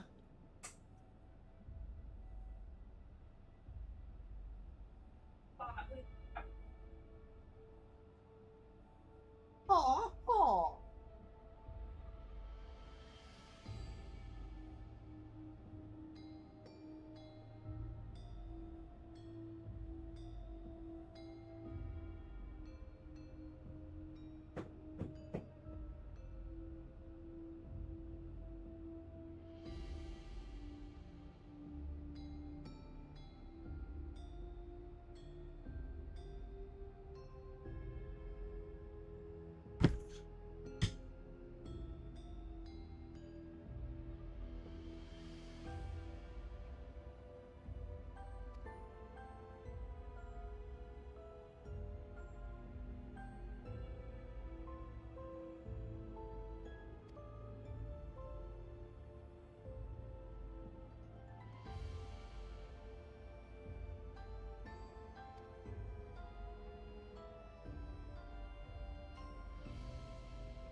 Back to your shit.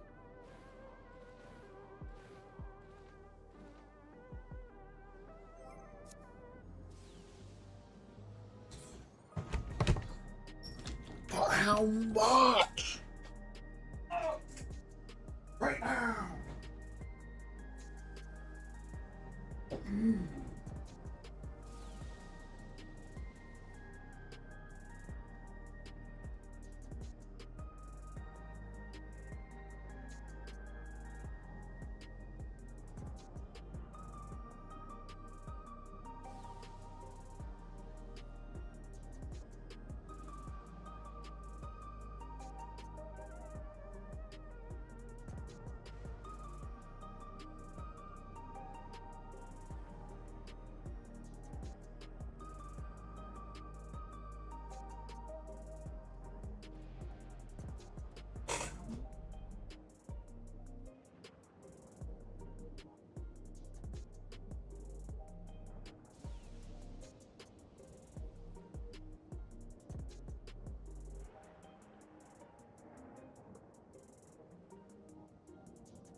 That's so small.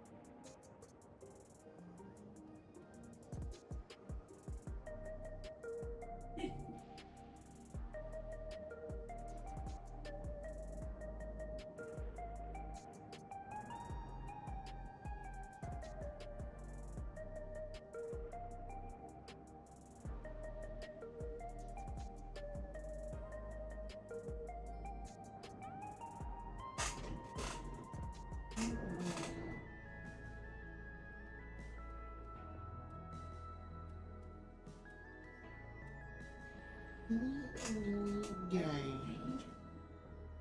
That's what you are.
What do you sound like?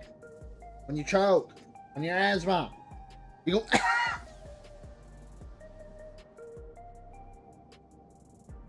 Straight up going.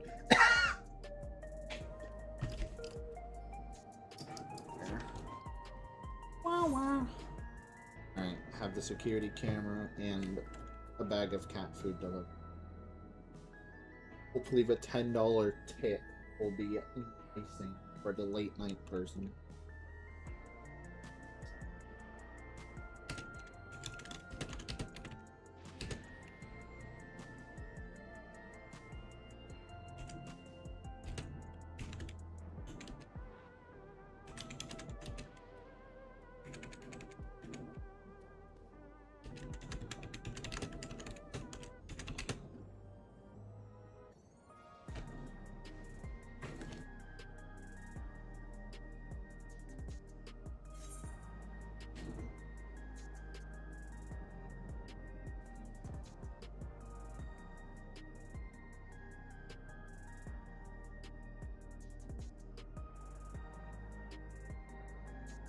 Wah, wah, wah, wah. Wah, wah. And then I finished up the rent-a-center payment from last week because I only paid half of it last week because of the landlord. Because the landlord's a bitch!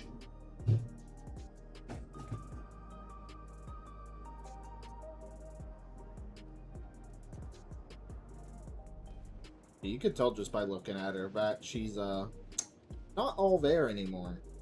Looks like she hasn't fucking washed herself in a week. I'm dead ass. Like baggy ass hobo clothes, hair all over the place. Like, damn, dude. Just sign the place off to someone else.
Oh my god, we're going into battle! Oh my god.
Bomb.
Okay.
Oh, yeah.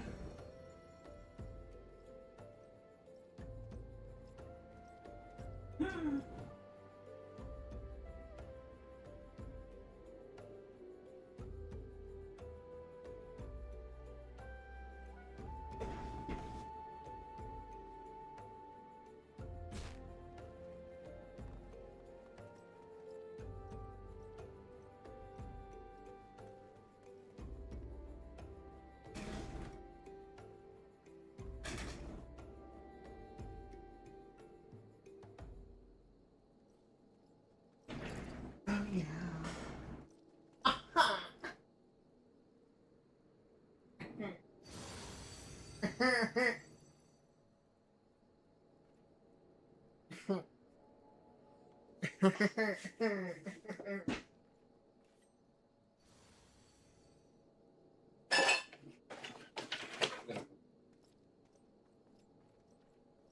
out with.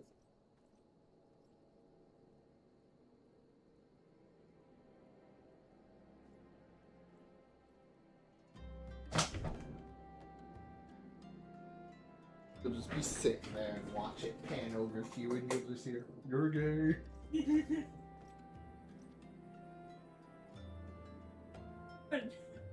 You're gay.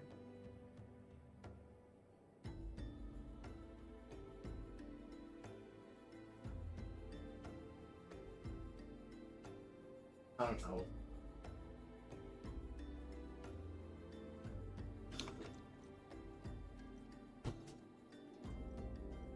The camera was on sale from a brand name, so I was like, fuck it.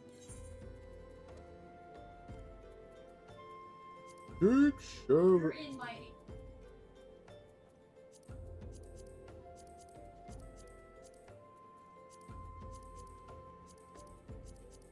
Big shower.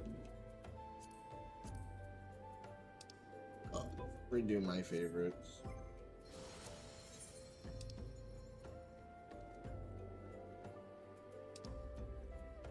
Yeah, because you're gay.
Oh my.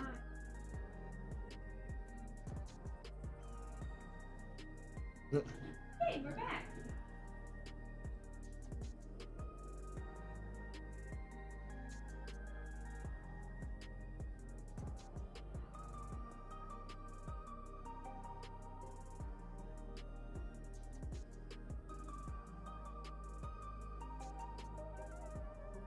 Let's see, Joe.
you shut the light off?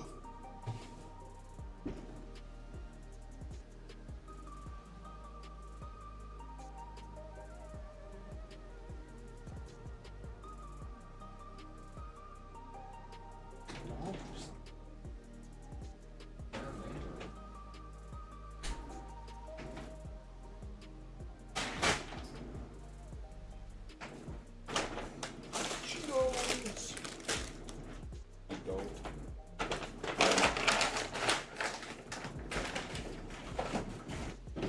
Cheeto.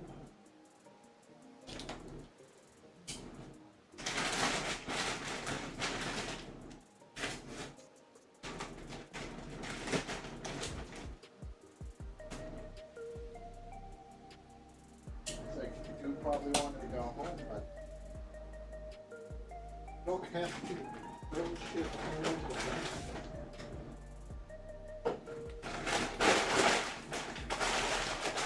Like, I paid a $20 tip for this shit delivered tonight, so.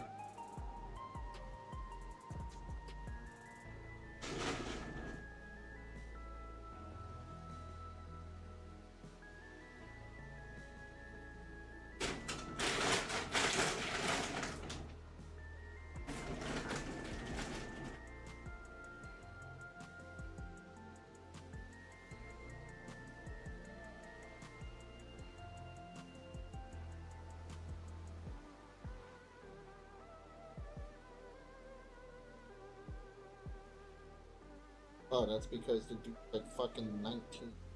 That explains a lot more. Just doesn't care. Fair enough.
I'm safe.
Good.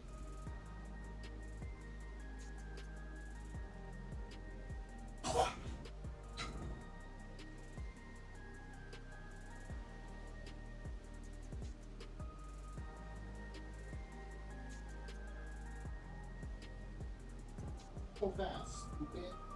Not going anywhere.